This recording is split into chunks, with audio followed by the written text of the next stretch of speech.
Now on BBC One, the news with Darren Jordan. Australia holds a day of mourning in memory of the Bali bomb victims. Paying solemn tribute, a minute's silence is held across the country.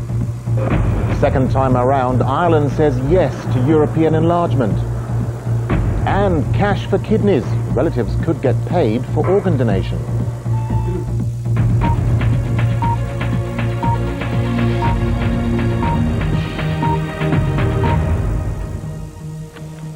Good afternoon. Australians have held a day of national mourning for the victims of the Bali nightclub bombing. A minute's silence has been observed across the country and thousands of people attended special church services. The Prime Minister, John Howard, said Australia must stay committed to the war on terrorism while remaining an open and tolerant society. On a breathtaking spring day, they gathered across the continent to mourn their dead. This isn't a country attracted to grand formal occasions. Instead, it was communities, beaches and surf clubs who paid their own special tributes. The emotion is still raw. At the Coogee Rugby Club in Sydney, they lost 6 team members. All had been on an end-of-season tour. In the dark days to come ahead, we will need your help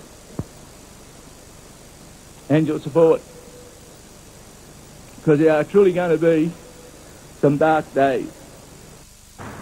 At 12 noon exactly, the whole nation came to a stop.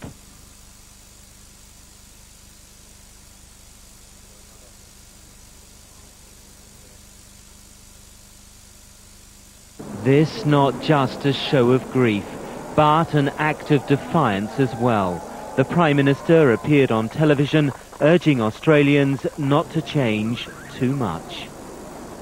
Let us preserve the open, tolerant, harmonious, outward-looking, generous Australian society for which Australia is so widely respected.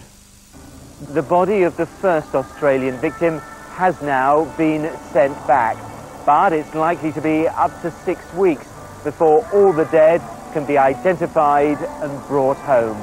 There's not a cloud in the sky. People here are only too aware the grieving has just begun. It would rain on a day like today. Michael Peshart, BBC News, Sydney. The Irish people have cleared the way for a major expansion of the European Union by voting in favour of the Nice Treaty. In the last hour, figures showed just over 62% voted yes in the referendum. A no vote would have blocked plans to admit 10 new members to the EU in 2 years' time. Well, our Ireland correspondent, Dennis Murray, is at Dublin Castle now. Dennis. Yes, Darren, indeed, the final result here is expected at Dublin Castle in just a few minutes' time. And as you said, it's looking as though the percentage in favour will be about 63% roughly. Now that's a far cry from the last time the Irish public voted on this issue. In fact, this is very much second time around. The turnout wasn't bad for a referendum and much higher than the one the government lost last year. That low figure probably one of the reasons it was lost. And the margin at about 2-1, very gratifying to the Prime Minister. It's a very important vote for Ireland, for Europe, but mainly for the African countries. They have worked for 10 hard years. It means an enormous amount to them, and I think Ireland will be seen in good light right across Eastern Central Europe today. Ireland has done enormously well out of its European membership, with very visible results in terms of infrastructure. Fears about the future of euro money drying up, part of the No campaign. But the current President of the European Parliament, an Irishman, spoke of the result in historic terms.